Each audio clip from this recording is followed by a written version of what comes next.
حضرت بہاولق نقشبند بخاری رحمتullah علیہ فرماتے ہیں میں نے نا مینا کے میدان میں ایک نوجوان دیکھا جو لاکھوں کا کاروبار کر رہا تھا، لاکھوں کا، دیناروں کا کاروبار کرتا تھا، سونے چاندی ہیرے جواہرات کا کام کرتا تھا، لیکن فرماتے میں نے اس کے دل پہ نظر ڈالی، لاکھوں کا کام کرتا تھا پر اس کا دل ایک منٹ کے لیے بھی اپنے رب کی یاد سے غافل نہیں تھا، ہر وقت اس کا دل اپنے مالک کی یاد میں مصروف تھا، ہر وقت۔ ارشاد فرماتے ہیں کہ میرا شروع میں اس کے بارے میں گمان یہ تھا کہ دیکھو یہ شخص کیا کر رہا ہے، پیسہ کما رہا ہے، دولت کے چکر میں پڑا ہوا ہے۔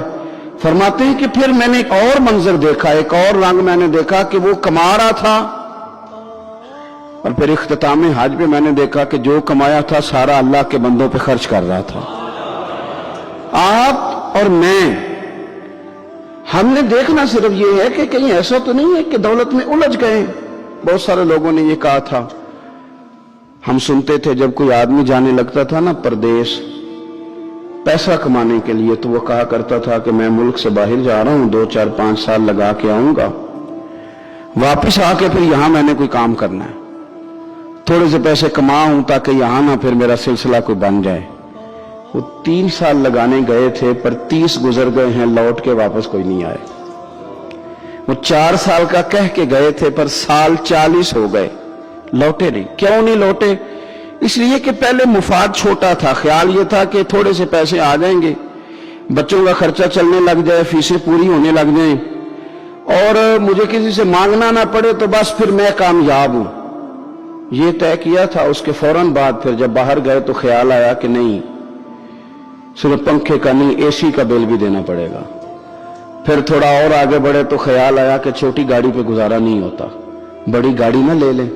پھر خیال آیا کہ بڑی گاڑی لی ہے تو یہ تو اندر کھڑی نہیں ہوتی، سامنے والا پلاٹ مل جائے تو ذرا گراج اچھا بن جائے گا۔ پھر الجھتے الجھتے الجھ گئے دوستو۔ پھر نہ مالک حقیقی کی جانب وہ نظر جو ہماری ہونی چاہیے تھی نہ رہی۔ ذوق سے نماز پڑھتے تھے، پھر ہماری نمازیں مختصر ہو گئیں۔ ہم سویرے اٹھ کے ذوق سے قرآن پاک پڑھتے تھے، پھر وہ وقت بھی ہمارا دفتر کی تیاری میں لگ گیا، رات درود شریف پڑھتے تھے، لیکن وہ بھی سارا ہمارا حساب کتاب میں وقت گزر گیا۔ ہم نے یہ سمجھا ہی نہیں کہ دولت کارخانہ نہیں دیتا، دولت سیٹ صاحب نہیں دیتے، دولت آپ کو آپ کی فیکٹری نہیں دیتی، دینے والے تو رب کریم کی ذات ہے۔ تو جہاں سے آنا تھا وہاں توجہ دینی چاہیے تھی کہ جہاں صرف ایک سبب تھا، ذریعہ تھا۔ حضرت اویس کرنی رضی اللہ تعالیٰ عنہ، ہمارے صوفیاء میں ایک لفظ بولا جاتا ہے فقر بوذر، یعنی کچھ لوگ ایسے ہیں جو سیدنا ابو ذر غفاری رضی اللہ تعالیٰ عنہ کے طریقے پہ چلتے ہیں۔ ایک لفظ بولا جاتا ہے فقر بوذر، کچھ لوگ فقر بوذر کے قائل تھے، اسی مزاج کے قائل تھے حضرت سیدنا اویس کرنی رضی اللہ تعالیٰ۔ ان کے ذہن میں ایک بات بیٹھ گئی تھی کہ یار دینے والا اللہ ہے، دینے والا، عزت بھی اللہ دے گا، رزق بھی اللہ دے گا۔ بلکہ امام غزالی رحمۃ اللہ علیہ نے تو حدیث لکھی ہے، آپ فرماتے ہیں کہ نبی پاک صلی اللہ علیہ وسلم نے فرمایا جس نے بندوں سے عزت تلاش کی رب اسے رسوا کر دے گا۔ جو سیاست کر کے عزت حاصل کرنا چاہتا ہے، جو اس طرح کا ماحول بناتا ہے کہ میں کوئی ایسے کام کروں کہ لوگ میری واہ واہ کریں، لوگوں سے عزت کا حصول کرنے والے کو رسوا کر دیا جاتا ہے۔ عزت در اصل وہی ہے جو رب کریم عطا فرماتا ہے۔ میرے عزیز دوستو، آپ اپنی توجہ، دل کی توجہ، روح کی توجہ اپنے مالک کی جانب جب کر لیتے ہیں، غفلت کا پھندا اتار دیتے اور ہر وقت غلبہ رکھنا پیسوں کا، ہر وقت اسی میں سوچنا، اسی میں محو ہو جانا، پھر آپ کا ذہنی نقصان ہوتا ہے، پھر آپ کی روح جو ہوتی ہے وہ بے چین رہنے لگتی ہے۔ پھر ایسے بھی غریب دیکھے جن کے پاس پیسے ہیں، پیسوں کے علاوہ کوئی شے بھی نہیں۔ پھر ایسے بھی تنگ دست دیکھے کہ جن کے پاس جائیدادیں بڑی ہیں پر ان کے پاس رات کو سکون سے سونے کے لیے وقت کوئی نہیں۔ عزیز بھائی، حضرت اویس کرنی رضی اللہ تعالیٰ عنہ کی ملاقات ہو گئی حضرت حرم بن حیان کے ساتھ، یہ بھی تابعی ہیں۔ تو حضرت حرم بن حیان رحمۃ اللہ علیہ کہتے ہیں یہ نا ہم تو خیر بڑی ساری باتیں سنتے ہیں تو نصیحت نہیں نہ حاصل کرتے، ویسے بھی یہ دور تقریریں کرنے، تقریریں سننے کا ہے، جو عمل کرنے والے لوگ تھے ان کا کیا طریقہ تھا کہ وہ دیکھ دو جملہ کافی تھا، علم و بس کری وہ یار، وہ ایک کوئی حرف تے نہیں درکار، جملہ ایک بھی تیرے لیے کافی ہے، لیکن شرط یہ ہے کہ تو عمل کا ارادہ رکھتا ہو، تیرا خیال ہو کہ عمل کرنا ہے۔ وہ لوگ نا مختصر سی باتیں کرتے، مختصر سی نصیحتیں کرتے، لیکن وہ عکس جلدی کرتے، اس میں سے اپنے لیے خیر جلدی تلاش کرتے۔ حضرت حرم بن حیان کی ملاقات ہوئی حضرت اویس کرنی رضی اللہ تعالیٰ عنہ کے ساتھ، تو حضرت حرم بن حیان کہتے ہیں میں نے عرض کی حضور میں کسی ملک میں جا کے رہنا چاہتا ہوں، کہیں سکونت اختیار کرنا چاہتا ہوں، یہاں سے ہجرت کرنا چاہتا ہوں، تو مجھے کوئی آپ مشورہ دے میں کہاں جاؤں؟ تو فرماتے ہیں کہ میں نے جب یہ سوال کیا تو حضرت اویس کرنی نے مجھے اشارہ دیا، فرمانے لگے ملک شام چلا جا۔ کہتے میں نے اگلا سوال کیا حضور وہاں جا کے کاروبار کیا کروں گا، رہوں گا کیسے، کھاؤں گا کہاں سے؟ تو فرماتے ہیں حضرت اویس کرنی نے رومال اٹھایا، کندھے پہ رکھا اور چلنے لگے۔ میں نے کہا حضور آپ نے سوال کا جواب ہی نہیں دیا۔ تو فرمانے لگے جس دل کو ابھی تک یہی یقین نہیں آیا کہ روزی کون دیتا ہے اسے میں نصیحت کیا کروں؟ میں تجھے نصیحت کروں جسے آج تک یہی نہیں پتا کہ روزی کون دیتا ہے؟ تو ابھی تک اپنے دل کو پکا ہی نہیں کر پایا کہ روزی رب دیتا ہے؟ او خدا کے بندے کیا نصیحت کروں تجھے؟ تو ابھی تک یہاں اڑا ہوا ہے۔ تیرا جو توکل ہے وہ مضبوط ہونا چاہیے، تیرا بھروسہ اپنے رب کی ذات۔ تو غافل ہو گیا اللہ سے، تو نے اسباب پر بھروسہ سارا کرنا شروع کر دیا۔ اسباب اختیار کیے جاتے ہیں، بھروسہ رب کریم پہ کیا جاتا ہے۔ ہماری جو غفلت ہے نا وہ بھلا کیوں ہوئی ہے؟ اس لیے ہوئی ہے کہ پیسے کسی کو بھی برے نہیں لگتے، پتہ نہیں ان میں کیا کشش ہے۔ یہ نہ آپ کسی جگہ بھی ان کا نام لے لیتے ہیں، یہ کسی جگہ بھی آ جاتے ہیں تو یہ برے لگتے ہی نہیں۔ یہ جناب بڑی بڑی فقیری کا دعویٰ کرنے والے اور لوگوں کو طریقت اور تصوف کا درس دینے والے ان کو بھی اچھے لگتے ہیں۔ یہ تو جناب جو لوگوں کو کہہ رہے ہیں فقیر ہو جاؤ فقیر ہو جاؤ، وہ خود امیر ہوتے جا رہے ہیں۔ یہ پتہ نہیں ان میں کیا ایسا خاص۔ ہمارے ایک استاد تھے تو مزاج میں بڑی ظرافت تھی، حالانکہ بڑے اللہ والے بندے تھے، تو بات بڑی وہ دل لگی کی کیا کرتے تھے۔ تو ایک دن ہم نے پوچھا استاد جی خوشبو کون سی اچھی لگتی ہے؟ کہنے لگے بیٹا جو پیسوں میں سے آتی ہے وہ مجھے بڑی اچھی لگتی ہے، اس لیے کہ ملتے کم ہیں۔ ہمارا نا جب اس طرح کا ذوق بن جاتا ہے نا، آپ مزاج بنا لیتے ہیں پیسوں کا۔ لوگ سمجھتے ہیں کہ غریبی کا ڈر شاید زیادہ ڈر ہے، لیکن کبھی آپ دروازہ رسول پہ جائیں نا تو حضور نے تو کوئی اور ڈر بیان کیا ہے۔ حضرت ابو عبیدہ بن جراح رضی اللہ تعالیٰ عنہ بحرین سے نا مال لے کے آئے بہت سارا، حضور نے بھیجا، جزیہ لینے گئے، یا مال غنیمت کا کچھ مال تھا، آپ لے کے مسجد میں آئے تو لوگوں کو پتہ چل گیا کہ آج مال آیا ہے۔ اب سب کو حصہ ملتا تھا اس میں سے، بدریوں کو زیادہ ملتا تھا، باقی لوگوں کو بھی ملتا تھا۔ تو فجر کی نماز کے بعد لوگ گھروں کو جایا کرتے تھے، لیکن آج پتہ چلا نا مال آیا ہے، تو یہ سیاستہ میں حدیث موجود ہے، سب لوگ مسجد میں بیٹھے رہے۔ حضور علیہ السلام نے فرمایا تمہیں پتہ چل گیا مال آیا ہے؟ عرض کی حضور ہاں۔ فرمایا تمہیں بانٹنے لگے ہیں، دینے لگے ہیں۔ ہم نہ غریبی سے ڈرتے ہیں، ہم اپنے بچوں کے لیے دعا کرتے ہیں ان پہ غربت نہ آئے، ہم اپنے بہن بھائیوں کے لیے دعا کرتے ہیں ان پہ غربت نہ آئے، کرنی چاہیے۔ لیکن ذرا اس حدیث کے مفہوم کو بھی دیکھیے گا۔ نبی پاک صلی اللہ تعالی علیہ وآلہ وسلم نے فرمایا تمہیں دینے لگے ہیں، مال آ گیا ہے، لیکن میرے قریب نے اپنی امت کے لیے جس چیز کا ڈر محسوس کیا وہ کیا ہے؟ حضور کے دل میں کس چیز کا خدشہ تھا وہ کیا ہے بیان کیا۔ حضور فرمانے لگے لوگو مجھے تم پر غربت کا ڈر نہیں، یہ ڈر نہیں کہ تم غریب ہو جاؤ گے، بلکہ مجھے تو ڈر ہے کہ تم پر دولت پھیلا دی جائے گی، تم زیادہ مالدار ہو جاؤ گے۔ خوف غریبی کا نہیں، خوف تمہارے مال کا ہے۔ اور حضور فرماتے ہیں کہ پھر تم انہی باتوں میں مبتلا ہو جاؤ گے جن میں پرانی امتیں مبتلا ہوئی تھی، اور جب وہ اللہ کی نافرمانی میں مبتلا ہوئی تھی تو پھر وہ ہلاک کر دی گئی تھی۔ مجھے ڈر ہے، مجھے ڈر ہے۔ ہاں جہاں دولت آتی ہے وہاں سستی بھی آتی ہے، جہاں دولت آتی ہے وہاں معاذ اللہ عیاشی بھی آتی ہے، جہاں دولت زیادہ آ جاتی ہے وہاں پھر لوگ ہر چیز کو دولت میں تولنے لگتے ہیں۔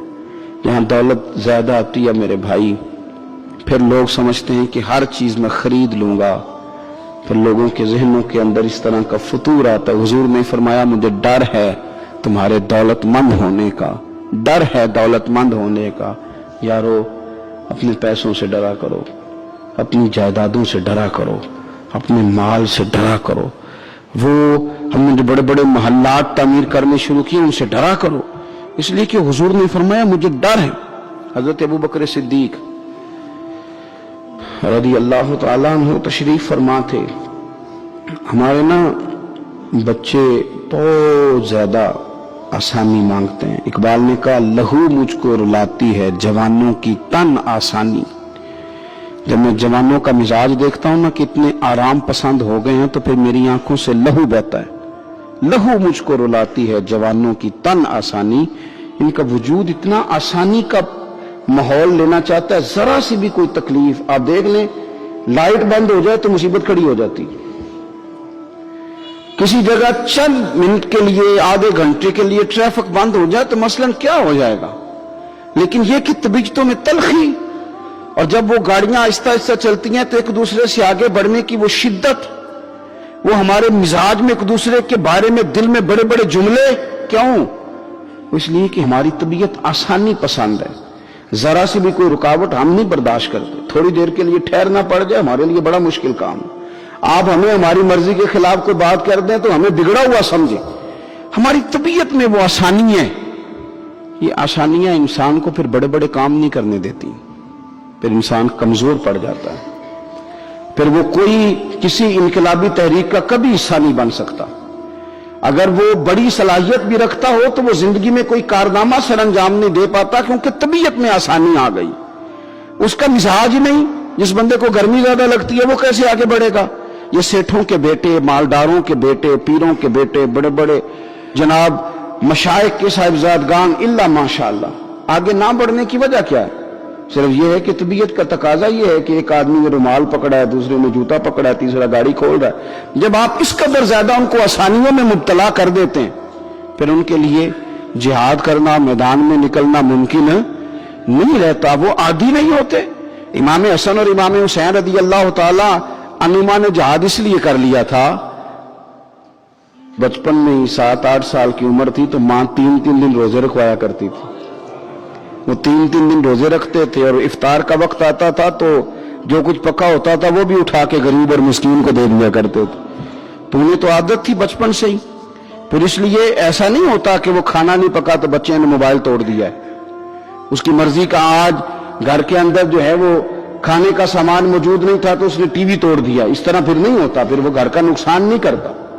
हमारे मिजाज में जो बेपनाह आसानी है, मर्जी का खाना है, मर्जी का पहनना है। अब हमारे कपड़े पुराने नहीं होते, अब डिजाइन बदल जाता है। अब वो कहां चौकों में वो लोग बैठे हैं जो जूतियां गांठा करते थे। अब कहां वो वक्त गया कि जब तोड़े में डाल के सारे घर के जूते ले जाए जाते थे और उनको गांठा जाता था। शादी का मौका और खानदान की शादी का मौका, लेकिन घर के सब लोग जूता पॉलिश करवा के डालते थे, नया नहीं खरीदते। अब तो जूते पहनने का मौका ही नहीं आता, इतने जूते पड़े हुए हैं, कौन सा छोड़ा जाए, कौन सा पहना जाए। ये तन आसानी है, ये गफलत में मुब्तला कर देती है। ये गफलत में मेरे रसूल करीम सल्लल्लाहु ताला अलैहि वसल्लम रात को आराम करने के लिए तशरीफ ले गए तो हज़रत बिलाल हबशी रज़ी अल्लाह ताला अन्हु फरमाते हैं कि किसी सहाबी ने ना आज मोटा गद्दा ला के दिया। कहा हुजूर की पुश्ते अथर पर ना मैं मोटे बान की चारपाई के निशान देखता हूं, तो ये गद्दा आज मेरे करीम के नीचे बिछाओ, ये बिस्तर आराम दे। हजरत बिलाल कहता मेरा भी बड़े दिनों से ख्याल था, मैंने वो डबल करके ना बिछा दिया, हुजूर ने आराम किया, मेरे दिल को बड़ी तसल्ली हुई। सुबह महबूब तशरीफ लाए, फरमाया रात मेरा बिस्तर किसने बिछाया था? अर्ज की हुजूर मैंने बिछाया था। फरमाया उठा लो, आज के बाद ना बिछाना, मुझे तो नींद बड़ी गहरी आई है, मेरे कई नफल रह गए। फरमाया मैं तुम्हारी दुनिया के अंदर आराम करने नहीं आया, मैं तो मुसाफिर हूं, अपना वक्त बिताने के लिए आया। तुमने ये मेरे लिए नीचे इतना आरामदेह बिस्तर क्यों बिछा दिया? हुजूर सैयद आलम सल्लल्लाहु अलैहि वसल्लम के कमर पर मोटे बान की चारपाई के निशान देकर हजरत उमर जैसा बंदा रो पड़ा जो मिजाजन सख्त मिजाज है, और अर्ज की हुजूर ये आपकी क्या कैफियत है? कैसर व किसरा अल्लाह के दुश्मन, इतनी आसानियों में और आप इस हाल में। तो हुजूर ने फरमाया उमर तुम ये पसंद नहीं करते कि दुनिया में थोड़ी सी मुश्किल बर्दाश्त करें और आखिरत की सारी इज्जतें अल्लाह हमें ही अता फरमाए? फरमाया मैं कोई तुम्हारी दुनिया से कुछ हासिल करने नहीं आया। मेरे अजीज, ये ना तन आसानी से थोड़ा बचे। गफलत की बुनियादी वजह ये है, हमने अपनी मर्जी का खाना है, अपनी मर्जी का। यानी बहुत सारी चीजें ऐसी हैं जिनको हम नापसंद करते हैं। हालांकि सैयदा आयशा सिद्दीका रज़ी अल्लाह तआला अन्हा फरमाती है, खाना पक जाता था, करीम ने कभी नहीं फरमाया मुझे नापसंद। कभी तबीयत ना चाहती तो छोड़ देते थे, लेकिन कभी हमने ऐब निकालते नहीं देखा। भाई, तन आसानी हमें गाफिल कर रही है। हम सोते ही उस बिस्तर में जो सवेरे आंख खुलने नहीं देता। हमने ओढ़ ही वो वाले बिस्तर लिए हैं, हमने कमरे इस तरह बंद किए हैं कि वहां तो हवा मुश्किल से आती, तो आवाज किसी की कैसे आएगी। दादा आवाजें देते रहे, फजर का वक्त हो गया, वालिद कहते रहे, मुअज्जिन ने रोज अजान पढ़ी, पर चूंकि हमने कमरा ही बड़ा आरामदेह बनाया था, हमने करीब कोई चीज आने नहीं दी। ये थोड़े दिन पहले हमारे शहर का वाकया, एक साहब ने जिला गुजरांवाला के एक गांव में एक साहब ने क्या किया है, उन्होंने कहा कि जनाब मैं तुम्हें रोज मना करता हूं कि अजान पढ़ा करो, बाद में नात ना पढ़ा करो, सोना होता है। अजान हो गई, खत्म हो गई, तुम एक नात भी सुनाते हो। इसी बात पर उस शख्स को बाहर बुलाया और गोली मार दी। बंदा मार दिया तो मेरी नींद में खलल वाक़या करता है, तो वो तो अब्दी नींद सो गया है, तो क्या आप सारी उम्र जागते रहेंगे? आपको भी सोना है, आपको भी जाना है, कब्र में पहुंचना है। ये गाफिलों वाली जो जिंदगी है ना, ये तबाह कर देती है, तबाह। और बहुत सारे लोग ऐसे हैं, फिर उन पर पक्की मोहरें लग जाती हैं। फिर वो जागना भी चाहे तो आंख नहीं खुलती, फिर उठना भी चाहे तो बेदारी नहीं होती। इसलिए कि सोते को जगाना आसान होता है, जागते को जगाना बड़ा मुश्किल काम। हजरत अबू बकर सिद्दीक रज़ी अल्लाह तआला अन्हु अमीरुल मोमिनीन है। आपने कभी आसानियां देखी हैं? गवर्नर के घर में, वजीर आला के घर में, वजीरों के घरों में क्या निजाम है, क्या जनाब दुनिया ही अलग है। कभी सेठों नवाबों के यहाँ आप देखें किस तरह का जनाब उनका रहन सहन में बिल्कुल दुनिया ही और है। हजरत अबू बकर सिद्दीक अमीरुल मोमिनीन है। प्यास लगी तो पानी मांगा, लोगों ने शहद मिला के पानी पेश किया। पानी मुंह के करीब गया तो जनाब सिद्दीक अकबर के बगैर किसी इख्तियार के छम छम आंसू बहे। इतना रोए कि लोग कहते हमें पता कोई नहीं था बात क्या है, पर अबू बकर का रोना देख के हमारा भी रोना निकल गया। पता नहीं था हुआ क्या है, किस वजह से रो रहे ये नहीं पता था। उनको रोते देखा तो हम भी रो पड़े।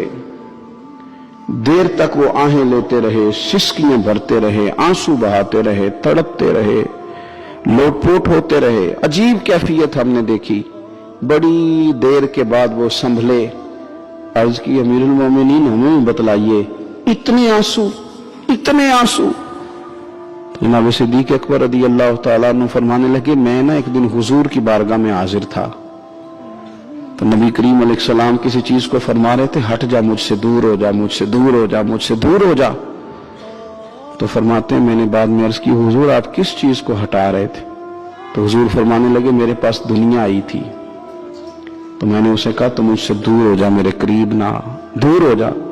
तो हुजूर फरमाते हैं वो मुझसे चली गई, पर जाती दफा कह गई है कि हुजूर आपने तो मुझे अपने से दूर कर दिया, पर आपके बाद वाले मुझसे बच नहीं सकेंगे, वो मुझे कबूल कर लेंगे, वो मुझे बड़ी बड़ी सेफ अलमारियों में जगह देंगे, वो तिजोरियों में भर लेंगे, वो मुझे रख लेंगे, पसंद कर लेंगे। हुजूर ने फरमाया तू हट जा। हजरत सिद्दीक अकबर फरमाने लगे, मैं पानी मांगता हूं, मुझे शहद देते हो, मुझे दुनियादार न कर देना, मुझे इस आसानी में मुब्तला न कर देना, मुझे डर लगता है उन लोगों में ना हो जाऊं जिन पर दुनिया फैला दी गई, फिर वो अल्लाह के जिक्र से गाफिल हो गए। भाई कितने दुख की बात है कि कुछ लोगों ने पिछले रमजान शरीफ को कुरान मजीद खोला था, यानी एक महीने में भी एक कुरान शरीफ हम खत्म नहीं कर पाते। क्या हम रोज फोन नहीं सुनते? क्या हमारे पास जो SMS आते हैं उनके जवाब नहीं देते? क्या हम अपनी मर्जी से अपनी तबीयत के मुताबिक नींद पूरी नहीं करते? क्या हफ्ते में 1-2 दफा हम बाहर से जाके खाना खाने का प्लान नहीं करते? सारे काम हम कर रहे हैं, टाइम निकल रहा है, दोस्तों के साथ मुलाकातें हो रही हैं, खुशगपियां जा रही, तो क्या वजह है? कुरान पाक हमारा महीने में 1 दफा खत्म क्यों नहीं होता?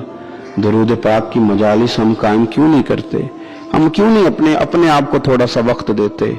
क्यों नहीं हम अपनी रूहानी जिंदगी को आबाद करने के लिए थोड़ा सा आगे बढ़ते, क्यों नहीं वज़ाइफ पाबंदी से पढ़ते, क्यों फजर से थोड़ा पहले हमारी आंख नहीं खुलती, गाफिलों वाली जिंदगी ना गुजारे। और मैं याद रखें, हमारी आंख उस वक्त खुलती है जब आंख बंद होने का वक्त आ जाता है। उस वक्त आंख खोलेंगे तो उसका फायदा कोई नहीं होगा। अब वक्त है, अब वक्त है, अपने आप को ज़हनी तौर पर तैयार करें, अपने दिल से रोज कलाम करें। जिस तरह अपने पैसों का रोज हिसाब करते हैं तो अपने दीनी मामलात का भी हिसाब करें कि कहाँ कितनी चीजें ऐसी हैं जो मैंने बिला वजह छोड़ दी। गाफिलों वाला वक्त ना गुजारें। एक लम्हा जो जिंदगी में गफलत में गुजरता है ना, गफलत में, बड़ा खौफनाक हो जाता है। ये भी याद रखना, लम्हे गाफिल होते हैं पर सदियों को सजा भुगतनी पड़ती है। लम्हों ने खता की थी, सदियों ने सजा पाई। कई दफा एक लम्हे के लिए बंदा गाफिल होता है। और हजरत शेख बाहू ने तो कहा था कि जो दम गाफिल सो दम काफिर। सानू तो मुर्शद हो पढ़ाया, हमें तो हमारे बड़ों ने यह बताया कि गाफिल ना होना। जो गाफिल होते हैं वो एक दिन काफिर हो जाते हैं। अपने आप को थोड़ा सा लगाएं, थोड़ी सी हिम्मत करें। इस्लाम तो हमें ताज़ा ही बड़ा करता है। कहता तेरी आंख खुल गया ना तो जरा वजू तो कर उठ के, क्यों? ताकि तेरी गफलत खत्म हो। फजर की नमाज पढ़ी थी, नाश्ता किया था, कामकार पे गए थे, बस लगा था काम से दिल लगने तो जोर की अजान हो गई। कहा तू वापस आ जा, गाफिल ना हो जाना, आ जा थोड़ी नमाज पढ़ जा। तो फिर ये आया था, नमाज इसने पढ़ी थी, अब ये वापस गया था तो शाम होने लगी थी। शाम होते जरा बंदे का वजूद थकने लगता है, तो तबीयत इसकी थकने लगी तो उसे कहा नहीं नहीं, कहीं तुझे तेरा वजूद ज़हन गाफिल ना कर दे, आ जा असर भी पढ़ जा आके। तो ये वापस गया था कि वो फिर गलबा होने लगा था इस पर। तो इसे कहा कि नहीं, दिन जा रहा है, रात आ रही है, इसके बीच भी नमाज पढ़ ताकि दिन रात तेरी इबादत के गवाह हो जाएं, आ जा। फिर ये सोने लगा तो इसे कहा ऐसे ही ना सो जाना, तो इशा पढ़ के सो, क्या मिलेगा? तो मदीने वाले महबूब फरमाते हैं इशा जमात के साथ पढ़, फजर उठ के जमात के साथ पढ़ना, रब सारी रात इबादत करने का सवाब अता कर, सारी रात इबादत का सवाब दे दे। तो हमने ये करना है कि हमने ना अपने आप को ताज़ा रखना है, हमने अपने आप को ताज़ा। हमारे ना बुजुर्ग इस तरह करते थे कि ये एज ए स्पेशल जाते थे। ये जो हम इनेकाद करते हैं ना इज्तिमात का, हमारे बुजुर्गों ने हमें तरीका दिया है कि नसीहत लो। ये जो नसीहत होती है ये नफा देती है। आपके कानों से बात टकराती है तो दिल में एक दफा जाती जरूर है, ये मिजाज होता है। हमारे बुजुर्ग ना चल के जाते थे, चल के जाते थे और जा कहते थे कोई नसीहत एक हो जाए। चल के जाया करते थे तो नसीहत हो जाती थी। हजरत दाऊद ताई रहमतुल्लाह ताला अलैह इरशाद फरमाते हैं कि हारून रशीद बादशाह आया, कई जगहों से होकर मेरे पास आया, तो मेरे साथ हाथ मिलाया, सलाम ली तो भी हाथ पकड़े हुए थे। तो कहने लगा हुजूर को नसीहत कर दें। तो मैंने कहा नसीहत क्या करनी है, तेरे हाथ बड़े नरम और नाजुक हैं, देखना कहीं जहन्नुम में जल ना जाए। कहते हैं वो नसीहत मैंने की थी, लेकिन जब वो मेरी नसीहत सुन के रोया ना तो उसके रोने से मैंने भी रोना शुरू कर दिया। तो मैंने उसे कहा नसीहत मैंने तुझे की थी, लेकिन देख उसने मेरे दिल पे कितना असर किया है। नसीहत हमेशा ये भी गफलत से जगाएगी। कोशिश करें कोई बात सीखें, किसी से कुछ सुने, कोई खैर का जुमला ले, ताकि दिल जो है ना वो मुर्दा। हजरत सीरी सख्ती रहमतुल्लाह अलैह दरख्त के नीचे बैठे थे, तो दरख्त से कहने लगे कई दिन हो गए हैं कोई नसीहत नहीं किसी ने की, तो चल तू ही कर दे कोई, मेरा दिल सख्त हो गया। तो अल्लाह ने दरख्त को जुबान दी, वो बोलने लगा, कहने लगा मेरी तरह के बन जाएं, खुद धूप में जलता हूं, लोगों को छांव देता हूं, लोग रोड़े मारते हैं और मैं उन्हें फल देता हूं। तो हजरत फरमाने लगे तेरी बात ने मेरे ऊपर बड़ा असर किया, एक सवाल ना पूछ लूं? कहने लगा पूछ लें। तो फरमाने लगे तो इतना ही अच्छा है तो तेरा अंजाम क्यों नहीं अच्छा? जब तो खुश्क हो जाता है तुझे जला ही दिया जाता है। असल तो ये ना कि अंजाम बंदे का ठीक हो, आखिरत उसका अंजाम ठीक हो, तुझे जला दिया जाता है। तो कहते हैं दरख्त कहने लगा हुजूर आपने तो मुझे कहा था नसीहत करने का, अब आपने मुझे शुरू कर दी है और मेरी नब्ज पे आपने हाथ रख लिया, बड़ा अच्छा किया, मुझे आप नसीहत कर रहे हैं। कहने लगा हुजूर मेरे अंदर बड़ी खूबियां हैं पर एक खामी है, जिस वजह से मेरा अंजाम ठीक नहीं होता, मेरे पास इस्तकामत कोई नहीं, जिधर की हवा होती है मैं भी उधर का ही हो जाता हूं। अगर कहीं इस्तकामत होती तो फिर मेरा ये अंजाम न होता। इस्तकामत इख्तियार करें जिंदगी के अंदर। इस्तकामत जो है वो इंसान का अंजाम ठीक करती है। अल्लाह के हुजूर दुआ है मालिक करीम हमारी हाजिरी को कबूल फरमाए, हमारे हाल पे रहम फरमाए।